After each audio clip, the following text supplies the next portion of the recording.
Isadora Duncan was born on May 26, 1877, and died a tragic death on September 14, 1927. She was daughter of a journalist and musician. She grew up in a poor family but did anything to fulfill her dreams. She rejected the rigidity of classical ballet and based her dancing on natural rhythms. She began her dance career in the United States and then moved to Europe. Isadora studied ancient Greek sculptures, which soon related to her dance moves. She began her professional career in 1898 as a show dancer in Chicago. In 1902, she joined Louis Fuller's dance company in Paris, but left abruptly because of artistic differences. In 1904, she established a school in Grunwald, Germany. Here, she trained her dancers through gymnastics and encouraged them to express themselves through their movements. The 6 students she adopted for her school became known as the Isadorables. 3 of them worked in the United States, establishing her legacy there. In 1904, she moved back to Russia and continued her career. Many believe she influenced Fokine during this time. In 1908, she returned to the United States, dancing at the Metropolitan Opera House to sold-out houses. Here she had a hard time being accepted because of her style, so she moved back to Europe to continue her career.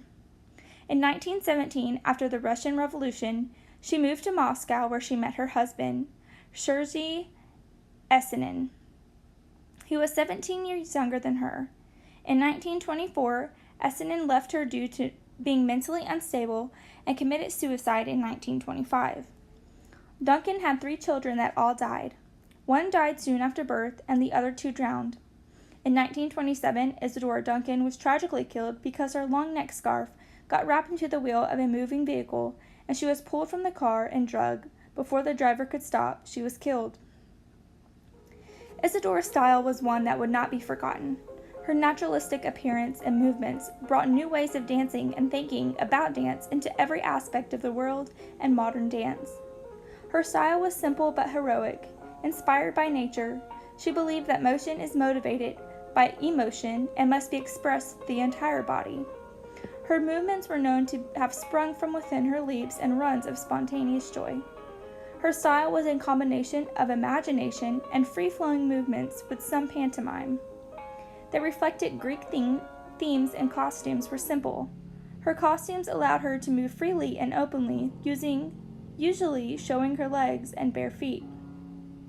Her music was consistent with Chopin, Schubert, or Wagner. I would describe Isadora as a free-spirited dancer who loved to express herself even if it meant no one would like her or be fond of her. Her 2 main devices she used that caused her to leave Fuller's company were body and powerful personality, 2 things Fuller was not interested in. She was an amazing dancer and influencer. Isadora Duncan inspired many people to express themselves freely and let the music take over the body. There was no thinking involved in her techniques because it was all dependent on the body. Despite her tragic life, she didn't let anything stop her. Her dances helped her cope with the tragic losses and stressful career because of her most unique and relaxed style. Her legacy will live on past her because of her dedication to her most fond love, dance.